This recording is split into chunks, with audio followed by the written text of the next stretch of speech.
Yes, nguhaye ikaze wowe wisanze aha ngaha kuri YouTube channel yacu Ubutare Media. Turagushimiye wowe wamaze gukanda subscribe.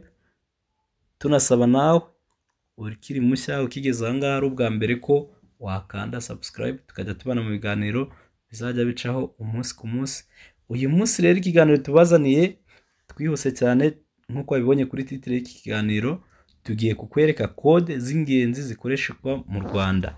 Iki kiganiro ikindi gice cya mbere turavuga kuri code nkeya gusa, n'ikindi gice tuzaguha izindi code ku buryo serivisi yose ushaka n'icyo ushaka gukora uzajya ukoresha telefone yawe, yaba smartphone cyangwa telefone y'amatushe, ukabona serivisi ku buryo bwihuse. Uyu munsi rero code ya mbere tugiye gukoresha twihuse cyane, kanda akanyenyeri 506 urwego. Iyi ni code igufasha kubona serivisi ya Ejo Heza. Yes, kanda akanyenyeri 506 urwego ukemeza, then igafunguka Ejo Heza, ugahitamo ururimi ukoresha. Abanyarwanda reka duhitemo rimwe ko dukoresha Ikinyarwanda, ukore send. Baraguha option za ibiba muri Ejo Heza, harimo kwizigamira, kuzigamira undi, kwiyandikisha, ubwizigamire n'ibindi byinshi nkuko ubibona aho ngaho kuri screen yawe. Reka dukomeze n'indi code nanone y'ingenzi cyane. Hari code akanyenyeri 125 urwego. Iyi nayo ni code rero ikoreshwa cyane cyane umuntu ashaka kureba nimero za simcard zimubaruyeho. Iyi code urayikoresha ushaka kureba nimero zikwanditseho. Hari uburyo uzikoresha ushaka kureba wenda MTN cyangwa Airtel cyangwa 4G zaba zikwanditseho. Ukanda akanyenyeri 125 urwego ukemeza, then ugakurikiza naho amabwiriza. Duhitemo Ikinyarwanda twemeze. Baraguha kureba nimero zikwanditseho cyangwa se kwandikuza nimero zikwanditseho. Tudatinze rero, hari indi code cyane nanone y'ingenzi cyane umunyarwanda wese yakabaye azi. Iyi ni code igufasha kubona serivisi z'ibyangombwa bya leta. Ubwo ni ukuvuga ngo ni code y'Irembo. Ukicyumva code y'Irembo uhita wumva ko ugiye kubona serivisi z'ibyangombwa bya leta.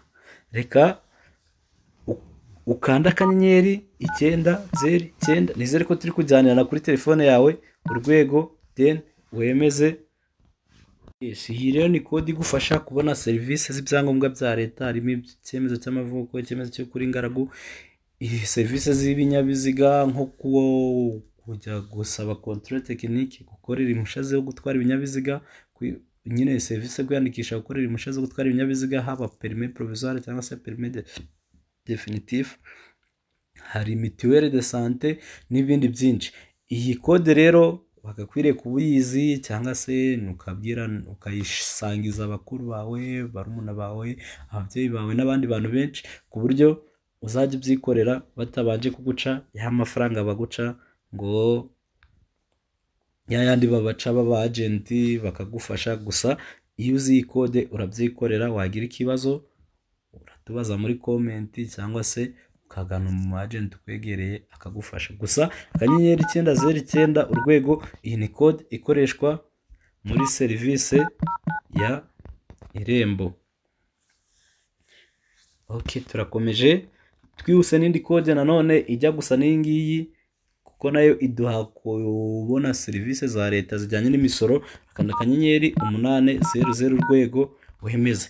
Iyi nayo ni code igufasha kubona serivisi za leta zijyanye n'imisoro, nko kwishyura imisoro igiye itandukanye, gusaba purchase ya IBM n'ibindi byinshi bitandukanye. Gusa umwihariko kuri code ni uko yo ikora ari uko ufiteho amayinite kuri balance yawe.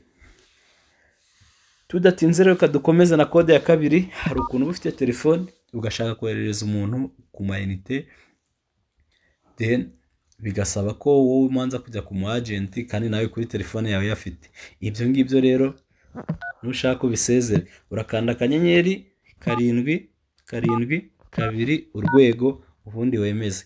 Iyi ni code igufasha kubona uburyo wakoherereza umuntu miti, ushobora kumwohereza amayinite, ushobora kumwohereza voice pack, ushobora kumwohereza data bundle n'ibindi byinshi. Iyi ni kode rero igufasha kuba wasangiza mugenzi wawe utuyinite, wamuha agapake, wamuha utumegabyte akaza kwirebera ku biganiro by'Ubutare Media n'ibindi byinshi. Reka dukomeze rero, hari indi kode nanone, 774 urwego.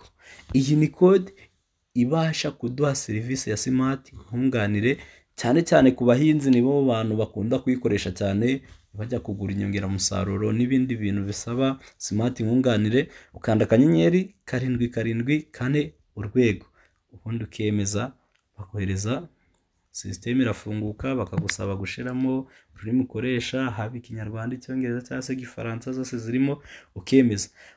Ubu noneho ukurikiza amabwiriza nk'uko bisanzwe. Yes, tudatinze rero, indi serivisi twakwereka, hari uburyo ukoresha ushaka kureba ko nta konterivasiyo ufite, ushaka kureba ko ikinyabiziga cyawe kitandikiwe na polisi ntubimenye, cyangwa se ushaka kureba ko nyine muri make ushaka kureba ko nta konterivasiyo ikinyabiziga cyawe gifitemo. Kanda 127 urwego, 127 urwego, ukemeza. Iyi igufasha kubona ko niba nta konterivasiyo ufitemo, habamo movement clearance, hakamo traffic finance n'ibindi byinshi.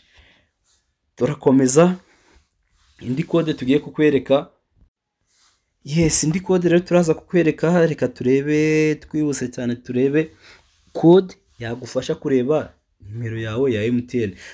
Ushobora kuba uri gukoresha wenda telefone ariko utazi nimero yayo, nk'umuntu agutije amayinite, arashize, ushaka kugura amayinite, urajya ku mu agent umubwire nimero yawe aguha amayinite, then iyo nimero ntabwo uyizi. Agakode kabigufasha rero nk'umuntu w'umusirimu cyane, kanda 135 urwego, then ukemeza.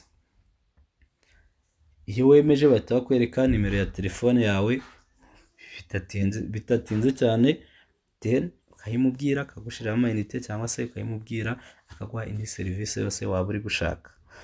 Twihuse nanone tudatinze, bwari uburyo bugufasha kuri MTN. Noneho n'abakoresha Airtel nabo tutabatengushye, reka tubereke akakode kagufasha kumenya iyo simukadi ya Airtel yawe ni iyihe uri gukoresha. Kanda akanyenyeri, yes, niba ukoresha nawe umurongo wa Airtel, urakanda 467 urwego, ubundi wemeze. Ndakeka ku mirongo y'itumanaho dukoresha mu Rwanda, 467 urwego, wemeze. Iyi ni kuri Airtel gusa, niyo mpamvu uri kubona ari kumbwira none application, kuko mfitemo simukadi wenda y'indi sosiyete itari Airtel. Ndakeka ku mirongo yose ikorera mu Rwanda tubashije kubona kode zagufasha kubona nimero yawe. Reka tubashimire, tube dusoreje.